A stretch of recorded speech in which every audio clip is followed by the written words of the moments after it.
आपसामध्ये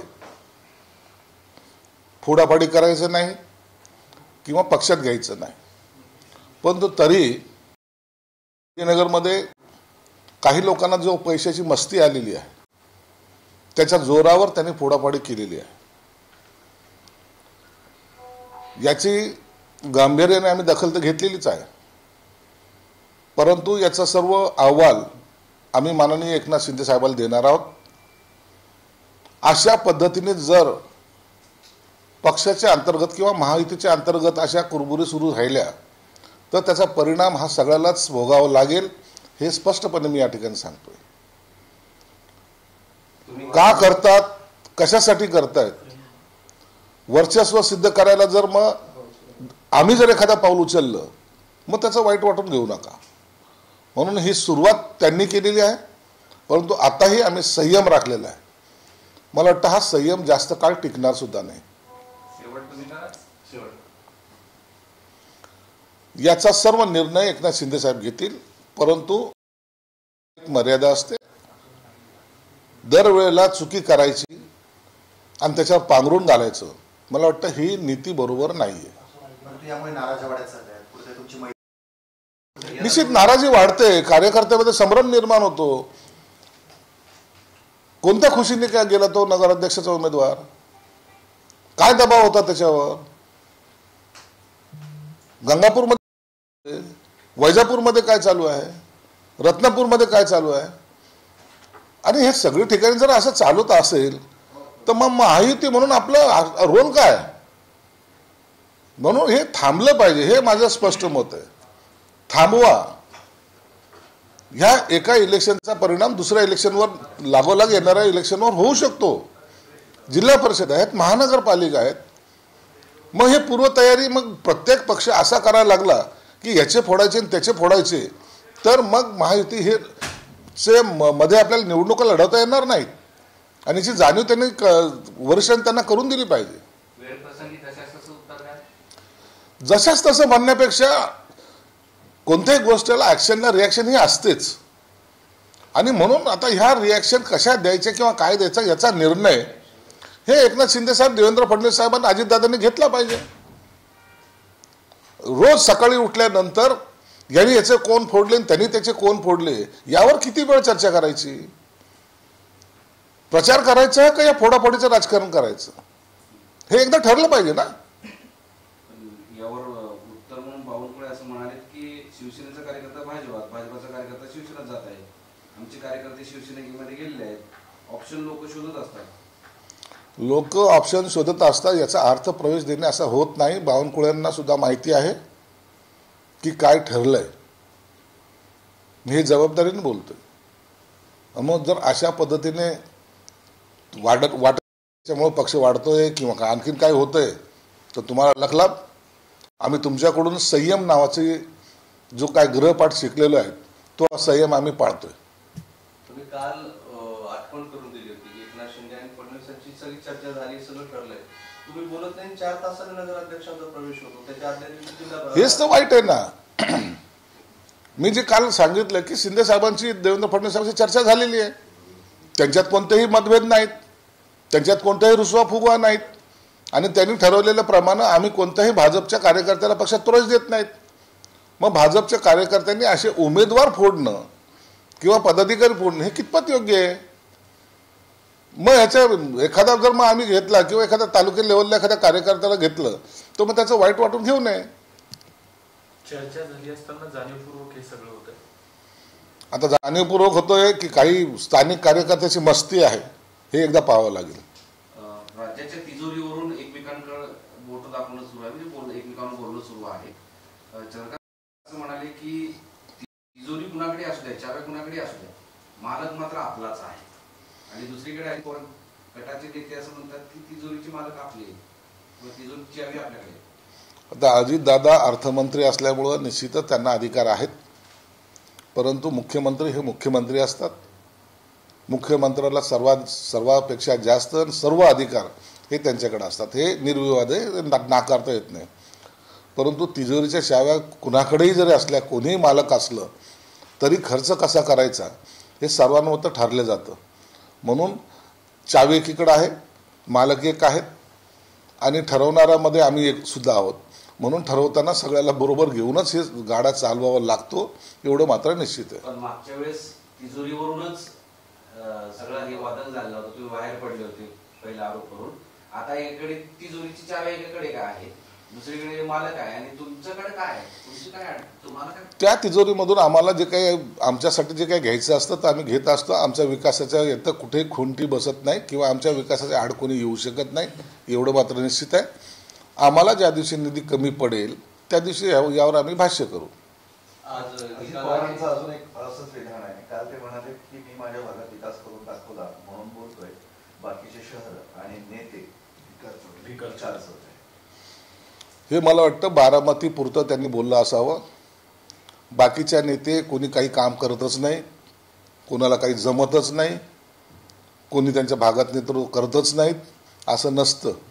प्रत्येकाला आपल्या मतदारसंघाचा विकास हवा असतो आणि प्रत्येकजण, मग तो कोणत्याही पक्षाचा असो, कोणत्याही याचा असो, गटाचा असो, तो आपापल्या पद्धतीने विकास करत असतो. नेत्यांना कुणाला उद्देशून त्यांनी बोललं हे थोडं पाहावं लागेल. जर ते त्यांच्या कोणत्या नेत्यांशी संदर्भात बोलले असेल तर तो त्यांचा अधिकार आहे, पण इतर नेत्याबद्दल त्यांनी असं वक्तव्य करता कामा नये. ओबीसी बद्दल आज आरक्षणाची आज न्यायालयात सुनावणी आहे, सगळं महाराष्ट्राचं लक्ष लागलं. ओबीसी आरक्षणावर आज कोर्टामध्ये नेमकं काय निकाल येतोय यावर तुमचं आमचं सर्वांचं लक्ष आहे. परंतु हे एवढं मात्र निश्चित आहे की जर ती आकडेवारी जरी पाहिली, काही ठिकाणी 100% आरक्षण, काही ठिकाणी 98% आरक्षण, काही ठिकाणी 75% आरक्षण, हे जो काही दाखवलं गेलेलं आहे ना त्यामध्ये फार मोठी तफावत आहे. आणि मला वाटतं या तफावतीला न्यायालयाच्या लक्षात आल्यामुळं न्यायालय याच्यावर एक वेगळा निर्णय देण्याची शक्यता नाकारता येत नाही. आणि जर तो निर्णय दिला तर निवडणुका ह्या काही काळ पुढे सरकल्या जातील. ठाकरे बंधूंचं निवडणूक आयोगाला पत्र लिहिलंय, 21 दिवसात मतदार यादीतील घोळ दुरुस्त करा, नाहीतर निवडणुका पुढे ढकला. त्यांनी दिलेलं पत्र हे लोकशाहीचा त्यांचा अधिकार आहे. त्यांनी पत्र दिलंय, त्यांनी मागणी केली, काही सिस्टमवर जाऊन भेटतात, ते भेटले काय, आम्ही पण आमचे बी काही लोक भेटतात.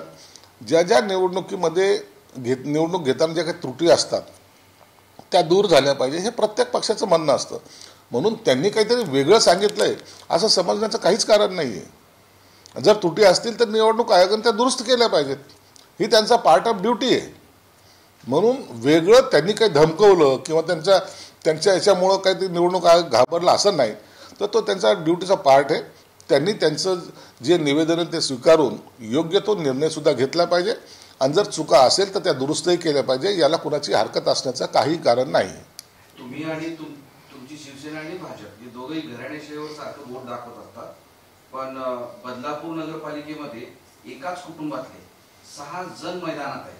म्हणजे वामन म्हात्रे स्वतः, त्यांची पत्नी, भाऊजाई, मुलगा, पुतण्या, असे एकाच वेळेस 6 जणांना उमेदवारी देण्यात आली आहे. आजकाल घराणेशाहीची लाट आलेली आहे. ती एका ठिकाणी आली असं नाही आहे, अनेक ठिकाणी पाहिलं तर हे आलेले.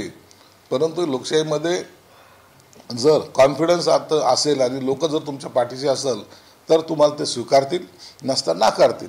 याचा निर्णय निकाल लागल्यानंतर कळेल. नाही साहेब, तुम्ही बोट दाखवता ना शिवसेनेचे. आता सगळीकडे आता हे लोन सगळीकडे पसरत चाललेलं आहे.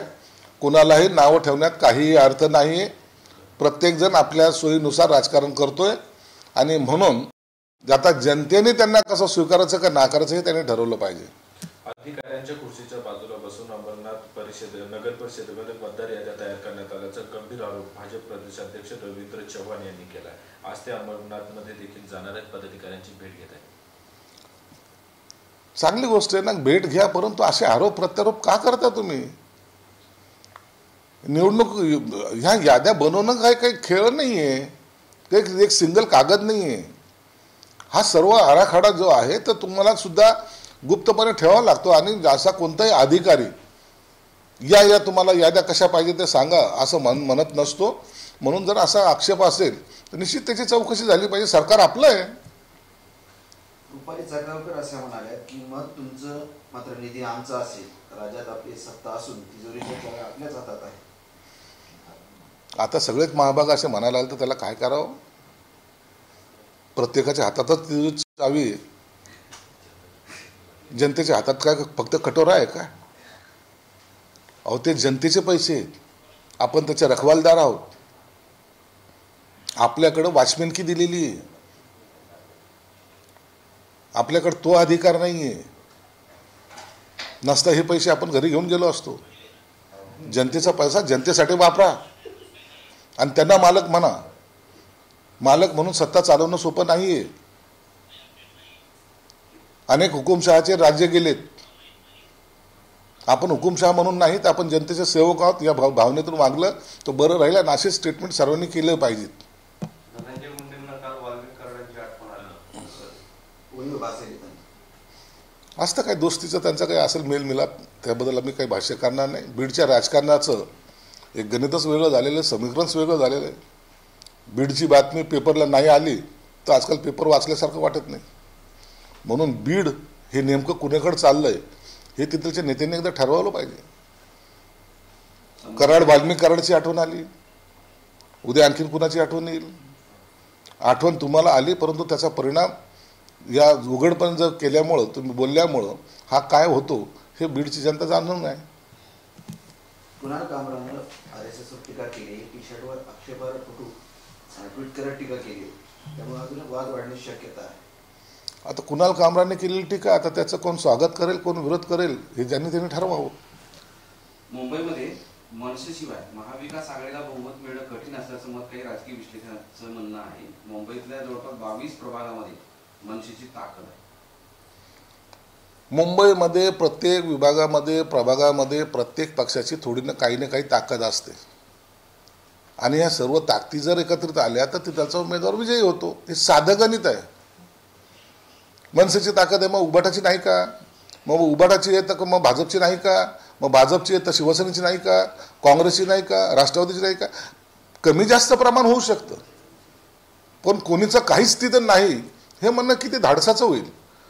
म्हणून जोपर्यंत हे सर्व ही ताकदी ज्या ज्या का पक्षाच्या असतील, ज्यांची ज्यांची युती होईल त्यांनी एकत्रितपणे लढवलं तर त्याचा फायदा होईल. अन्यथा सगळे जर जोर बैठका काढत बसले तर मग त्याचा निर्णय हा निश्चित पराभवामध्ये दिसून येईल. कुणाल कामराचा एक प्रश्न पुन्हा विचारतो. त्यांनी एक टी शर्ट अंगात घातलेला आहे आणि त्यावर SS असं लिहिलेलं आहे, RSS असं लिहिलेलं आहे आणि त्यावर कुत्रा लघुशंका करताना दाखवलेला आहे.